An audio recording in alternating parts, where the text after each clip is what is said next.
Now, this channel has always been nothing but an excuse for me to puke my mental illness onto this world, so while I sat there hearing Leviathan's ocean creep ever closer, the Pies of Lee DLC came out, and now you get to hear me gush about it, whether you like it or not. Prepare for bad opinions from an even worse person. I will not apologize, that's what you came here for. I don't feel like translating you in this video, so no. Anyway.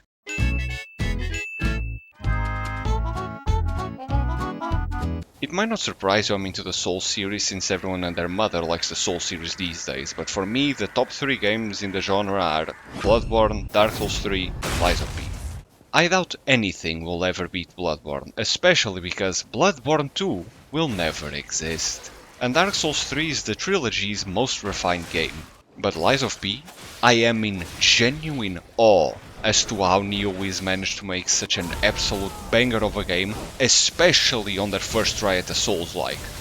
That, however, is a much longer rant that I do not have the energy to make into a video at the moment.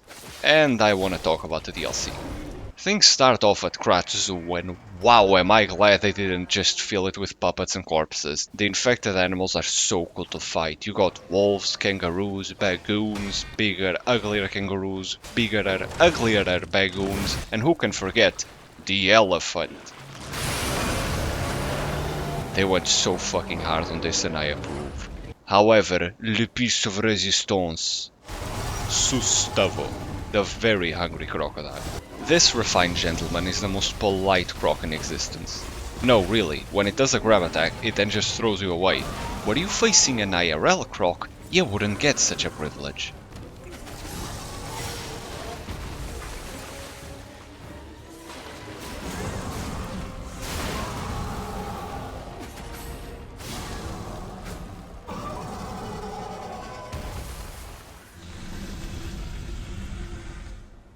It's not just a bunch of cool fights though, it's such a different place to go through and explore, wonderfully macabre, and overall it's a hell of a vibe to just walk through a decrepit abandoned zoo whose current conditions are slightly worse than average.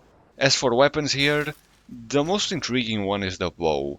Now, normally I'm the kind of player that avoids spending their materials like the plague, so the average player, and when I saw a bow in a Souls-like, I just went, nah, no way that's good, I shouldn't upgrade this. However, I also thought, if there is one game that can do it, it's Lies of P. So fuck it, we ball.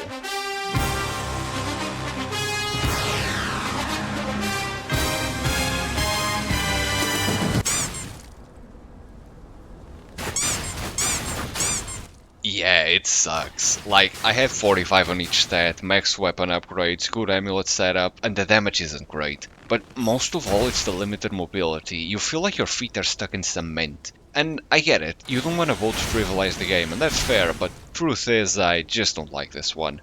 Granted, maybe the fatal skills save it, however, there is another weapon in the expansion that has an amazing moveset and awesome skills. So the bow, to the bottom of the inventory. I won't go into detail about the other areas. I could farm humanity and sage to let you discover and explore, but truth is I deadass don't feel like it. Just know, it was fun. Mostly. So, favorite bosses. Markiona. Nonstein and Snow over here seemed a bit overwhelming at first with the amount of attacks and how many things are on screen, but turns out you can just focus on one of them and the fight is pretty manageable. You can just disregard the other one completely, but I think they pulled it off. Sometimes in Phase 2 you get back-to-back hyper armor get off me attacks that force you to play defensive, but full disclosure, when I took her down I decided to not attack the puppet at all, just cause I could. And I suspect you're supposed to weaken it in the first phase and then kill it in the second to get free damage and more breathing room while Marky is at their most dangerous. Still a very enjoyable and very cool looking fight.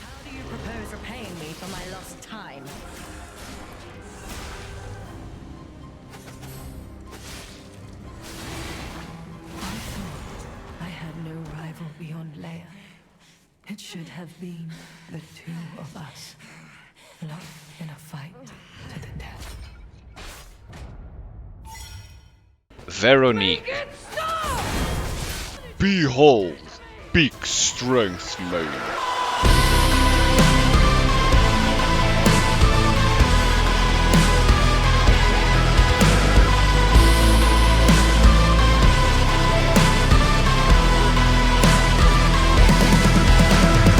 Now this is exactly what I wanted the leader of the sweepers to look like. After seeing totally one stab you in the back McGee over there, I was hoping for someone who's actually based and will stab you in the front instead.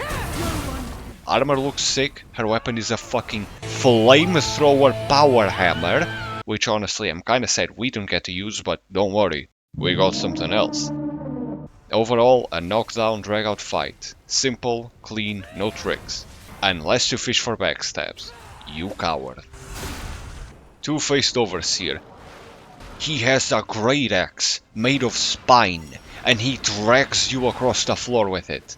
And if you want, you can even call Alidora, so you can experience what it feels like to have friends. Bastard. This guy, forgot his name and I don't much care. It just feels good to pummel the selfish, pompous, utterly asinine, rich fuck into the ground. Also, least hateable Dex main. Anguish Guardian. It's cool. Big monster. A good time. Why bring him up? Simple. His boss weapon.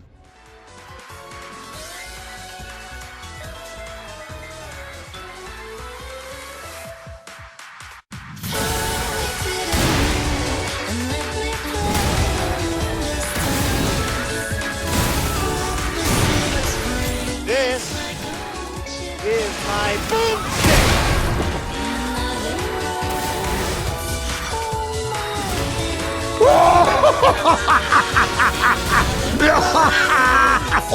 Check this shit.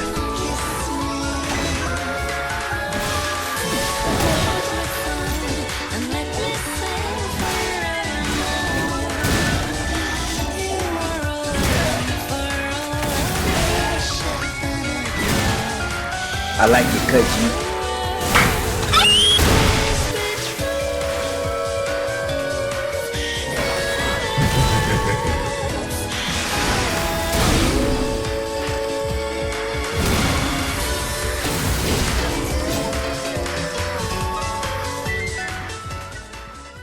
This weapon's the best thing in the whole game, not even close. Gun blades are hard to do. It's usually way too much gun or way too much blade, which defeats the whole purpose. The Pale Knight, however, they nailed it. They went with the Monster Hunter inspiration, where instead of having to deal with balancing a long-range attack, which would inevitably disappoint, they gave it short-range explosions. But the best part is how they made the moveset around it. Come on, you're seeing the footage. The way the charge attack sends you backwards, letting you reposition and do the coolest fucking follow-up ever conceived. I mean, look at this. Fun fact, the explosion that sends you forward isn't just for show. It has a hurt box. You can use it to stagger an enemy behind you as you jump and cut down one in front, and then turn around and finish off the first guy. I know, because I've done that. Organically, in gameplay. The skills, simple. A buff that powers up explosions and a big ass kaboom. Also, nothing will ever beat finding some huge monstrosity and shoving the whole thing into its torso after a stagger, or using them to redecorate the everything. God, am I glad I didn't went with the traditional Dark Souls route of making the coolest weapons suck ass. So, up until now, the whole experience has been absolutely immaculate. I loved every second, genuinely adored it. Exploration, fun. World, wonderful. Combat, exhilarating. Weapons, you are at my side all along, my true mentor, my guiding Pale Knight. But now, we reach the last area. Mana Chastity House! And we face the final boss. After all this time, all this talk about Arlecchino and ooh, how dangerous and scary he is, we finally get to fight him. And what a treat it is. Shut up, you filthy puppet! Oh, no. I must ask. Did you actually believe you could save your beloved apprentice?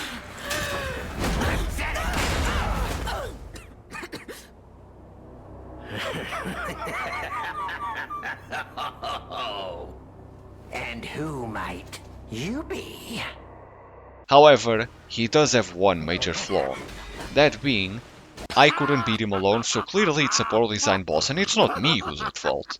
You see, first phase, amazing. Aggressive, relentless, really fun to fight, exactly what I wanted from the final boss of the pinnacle of Lies of P. When I took him down, I literally, and I'm not joking, I said out loud, "Don't you fucking dare die, this cannot be the end of you." And then...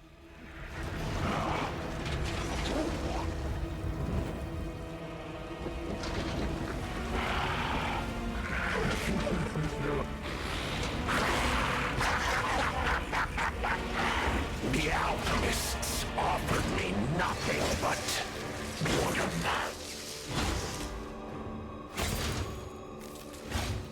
But you two, you'll offer me something greater, won't you?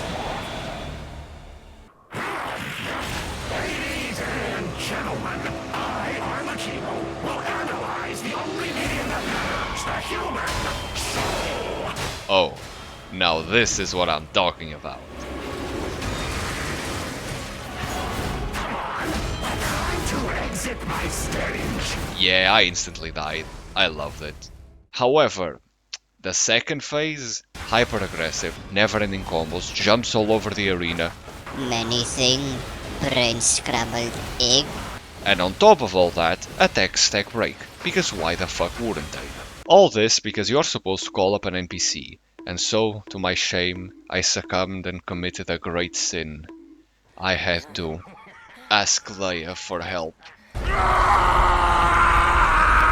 It should have been me holding Romeo, not her! Me!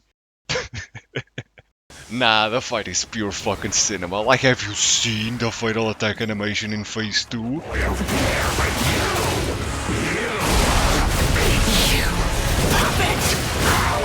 will kill you if it's the last thing I do! Right here! Right now! Holy amolia, what a way to cap off the DLC. Actually amazing.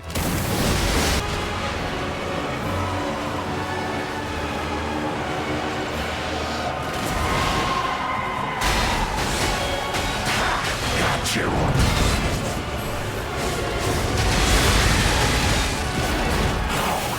Stay down this time!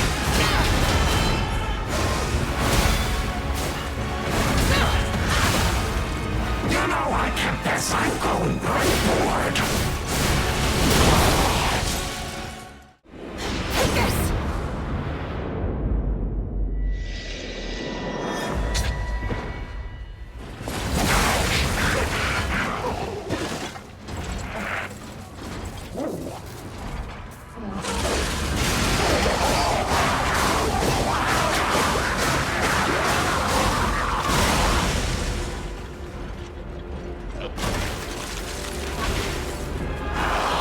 It was fun while it lasted.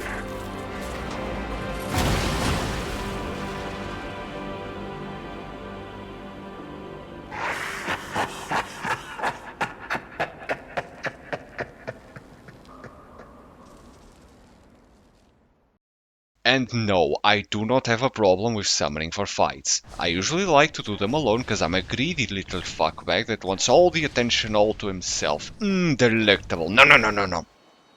But single player games are meant to be played however the hell you have fun with it, and you're not doing it right gatekeeping bullshit is a plague upon this world. Okay, there is one thing that I actually don't get, like, unless I missed something, why can't you switch your grinder in the Eventide Hotel? Like, yeah, only Vanini does it and he's not there in the past, but come on, you could totally just have a machine or whatever that opens up the same menu. I mean, why can only Vanini use grinder? Oh. I wasn't familiar with your game, Slay brother. In conclusion, my feelings towards the base game. Light of Peak, Peak, it's Peak! My feelings towards Overture. Light of Peak, Peak, it's Peak!